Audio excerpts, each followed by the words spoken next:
warahmatullahi wabarakatuh. Perkenalkan, saya Jayatul Khairiyah dengan NIM 202111332. Di sini saya akan mempresentasikan mengenai konsep uang dan modal dalam perspektif ekonomi Islam guna memenuhi tugas hukum penanaman modal.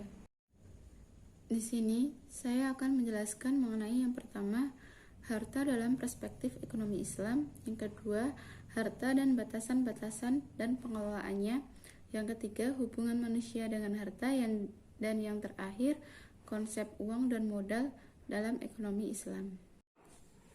Definisi harta. Harta dalam bahasa Arab disebut al-mal yang berasal dari kata mala yamulu mailan yang berarti condong, cenderung, dan miring.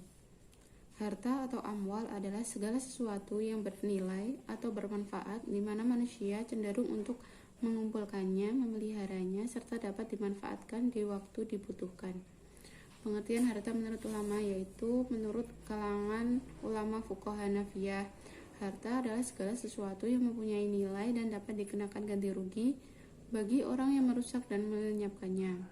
Dari pengertian tersebut, harta memiliki dua unsur yaitu dapat dikuasai dan dipelihara, dapat dimanfaatkan menurut kebiasaan. Sedangkan menurut pendapat jumhur ulama fikih selain Hanafiyah, memberikan pandangan bahwa manfaat termasuk harta, sebab yang penting adalah manfaatnya dan bukan zatnya. Macam-macam harta. Yang pertama, dilihat dari segi kebolehan atau tidaknya dimanfaatkan, yang terdiri dari harta mutakawim dan harta ghairu mutakawim. Harta mutakawim merupakan harta yang boleh dimanfaatkan menurut syarak. Pengakuan syarak hanya berlaku dengan adanya syarat-syarat, yaitu dimiliki oleh pemilik secara sah dan boleh dimanfaatkan menurut hukum syarak. Contohnya, sapi halal dimakan oleh umat Islam, akan tetapi jika proses penyembelihannya tidak menurut syarak, misalnya dipukul, sapi itu menjadi haram untuk dikonsumsi. Sedangkan harta ghairu mutakawim yaitu harta yang tidak boleh dimanfaatkan menurut syaratnya. Yang kedua, dilihat dari segi jenisnya, terdiri dari harta mankul dan harta ghairu mankul. Harta mankul adalah harta yang dapat dipindahkan seperti uang, barang dagang, hewan, dan kendaraan. Sedangkan harta ghairu mankul yaitu harta yang tidak dapat dipindahkan dan dibawa dari satu tempat ke tempat lain seperti tanah dan bangunan. Yang ketiga, dilihat dari status harta, terdiri dari harta mamluk, harta mubah, serta harta mahjur. Harta mamluk merupakan harta yang telah dimiliki baik perorangan, badan hukum maupun negara. Harta mubah yaitu harta yang asalnya bukan milik seseorang, seperti mata air, hewan buruan, pohon di hutan. Harta ini boleh dimanfaatkan oleh setiap orang dengan syarat tidak merusak kelestariannya. Dan harta mahjur yaitu harta yang ada larangan syaratnya untuk memilikinya, baik dijadikan sebagai wakaf atau untuk kepentingan umum. Harta ini tidak dapat dijual belikan, diwariskan, dihibahkan maupun dipindah tangankan. Harta dan batasan dalam mekanisme pengelolaannya. Manusia dibekali akal untuk berpikir dalam konteks pengelolaan harta. Manusia dapat melakukan manajemen terhadap harta yang dimilikinya. Al-Quran mengajarkan prinsip umum tentang status kepemilikan harta, bahwa harta bukan milik manusia atau makhluk lainnya. Pemilik harta secara mutlak yaitu Allah Subhanahu wa Ta'ala.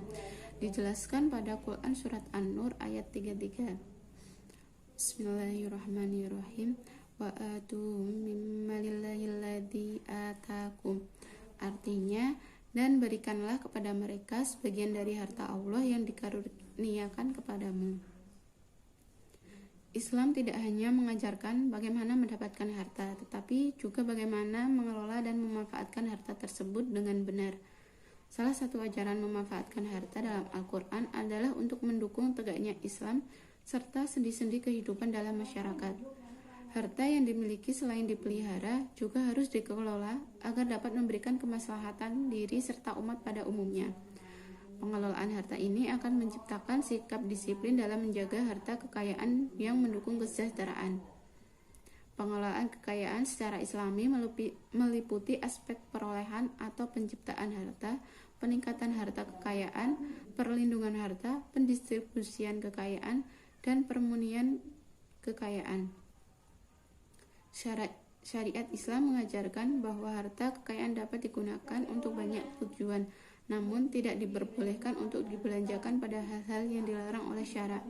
Maka hal ini yang menyebabkan munculnya sistem manajemen keuangan syariah sebagai semua aktivitas yang menyangkut usaha untuk memperoleh dana dan mengalokasikan dana berdasarkan prinsip syariah. Hubungan manusia dengan harta.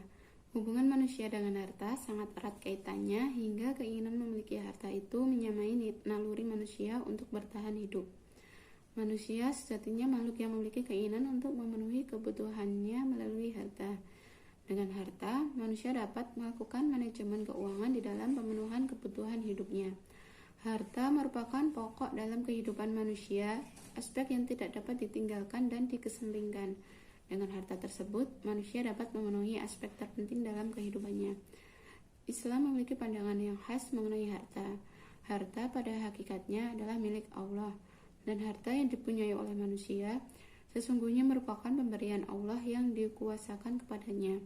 Oleh karena itu, sudah semestinya bila pemanfaatan dan pembelajaran harta sesuai dengan aturan-aturan Allah pula. Uang dan modal dalam ekonomi Islam.